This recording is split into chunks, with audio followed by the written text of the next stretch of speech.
বিবাহিত পুরুষের প্রেমে পড়ার পূজার রেকর্ড নাই। চাতকের সাথে বৃষ্টির কথা হয় যেন শোটা আজকে আপনাদের কাছে, যে আপনারা কেমন দেখলেন, আপনারা কেমন বুঝলেন। আমি আপনার প্রেমে পড়ে গেছি। ও জীবনের কাছাকাছি যে রিয়েলিস্টিক যে ক্যারেক্টারগুলো, এই শেডগুলো নিয়ে কাজ করতে আমার ব্যক্তিগতভাবে আমি পছন্দ করি। এই যে ভালো লেগেছে, সুপার, দুর্দান্ত, অসাধারণ, নতুন একটা কিছু দেখেছি, এই ওয়ার্ডগুলো না আমাদের আরো বেশি মানে ইন্সপায়ার করে।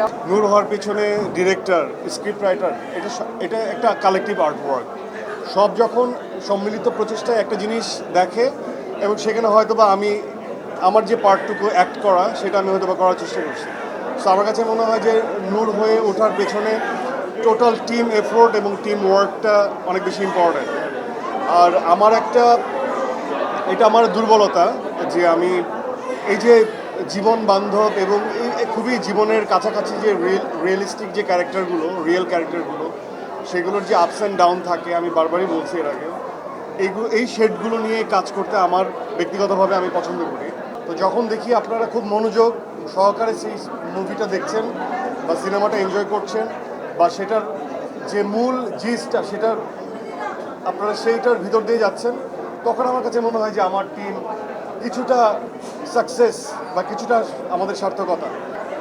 রিয়েল স্টোরিকে যখন স্ক্রিন প্লের মাধ্যমে সাজানো হয়, ইটস ভেরি টাফ, কারণ রিয়েল সিনারিওকেই আমাদের ফোটাতে হয় এবং সেটার ভিতর দিয়ে আপনারা যখন গেছেন, আমার মনে হয় যে এই প্রশ্নটা আজকে আপনাদের কাছে, যে আপনারা কেমন দেখলেন, আপনারা কেমন বুঝলেন।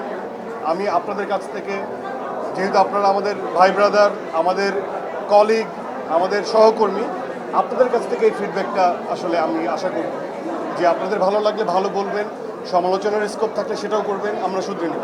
সিনেমা হলে যাওয়ার আগে আপনাদের কাছে একটা প্রশ্ন রেখে গিয়েছিলাম যে সিনেমা দেখার পরে আপনাদের কেমন লেগেছে সেটা জিজ্ঞেস করবো। এখন আপনাদের ছোট্ট করে একটু জিজ্ঞেস করতে চাই, আপনাদের কেমন লেগেছে? সুপার। কোথায় দম নাই তো কারো? সুপার, ভালো লেগেছে? এটাই আসলে মানে প্রাপ্তি। আমরা যারা শিল্পীরা আছি, এই যে ভালো লেগেছে, সুপার, দুর্দান্ত, অসাধারণ, নতুন একটা কিছু দেখেছি, এই ওয়ার্ডগুলো না আমাদের আরো বেশি মানে ইন্সপায়ার করে, অনেক বেশি আমরা কি বলবো, আবেগপ্রবণ হয়ে যাচ্ছি আমি। বাট অন্য একটা পূজাকে দেখতে পেরেছেন, এটা আসলে আপনাদের মুখ থেকে শোনাটা আমার জন্য অনেক বড় একটা কিছু। কারণ প্রতিনিয়ত আমরা সবসময় যেই কাজই করি, আমি কোনো কাজকে ছোট করছি না, বাট যেই কাজই করি আমরা প্রতিনিয়ত শিল্পীরা বলি যে আমি নতুন করে নিজেকে ভেঙেছি, নতুন করে নিজেকে গড়েছি। এটা আসলে তখন সিনেমা হলে গিয়ে আমরা সেই প্রুফটা পাই না, বাট দম দেখার পরে এই প্রুফটা আসলে সবাই পেয়ে গেছে। তো খুব ভালো লাগছে, আমি অনেক বেশি কৃতজ্ঞ আপনাদের কাছে। এভাবেই পাশে থাকবেন, দোয়া করবেন। টু বি ভেরি অনেস্ট ভাইয়া, আমি আপনার প্রেমে পড়ে গেছি। ও এবং নিশো ভাইয়ের প্রেমে পড়ে গেছি তার অ্যাক্টিং এ। Thank you so much. Thank you ভাইয়া, আপনি হচ্ছে একটা ইনস্টিটিউশন। নূরকে আনা হচ্ছে খুব তাড়াতাড়ি তাহলে।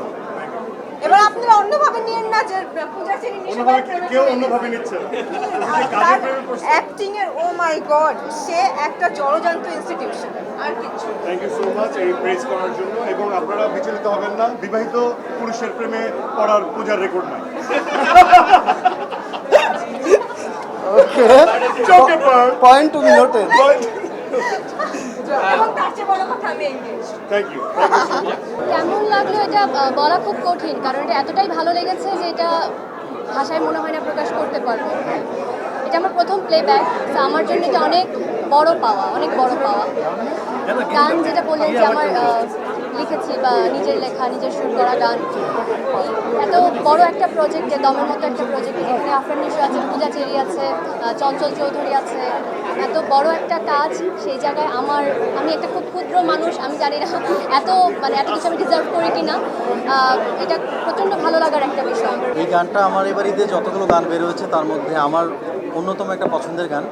এটার কারণ হচ্ছে গানের কথা এবং সুর আসলে অনেক আলাদা, এবং পূর্ণির কথা এবং সুরের এই প্রেমে পড়ার পরেই আসলে এই গানটা আমার করার আগ্রহ আসলে বেড়ে গেছে।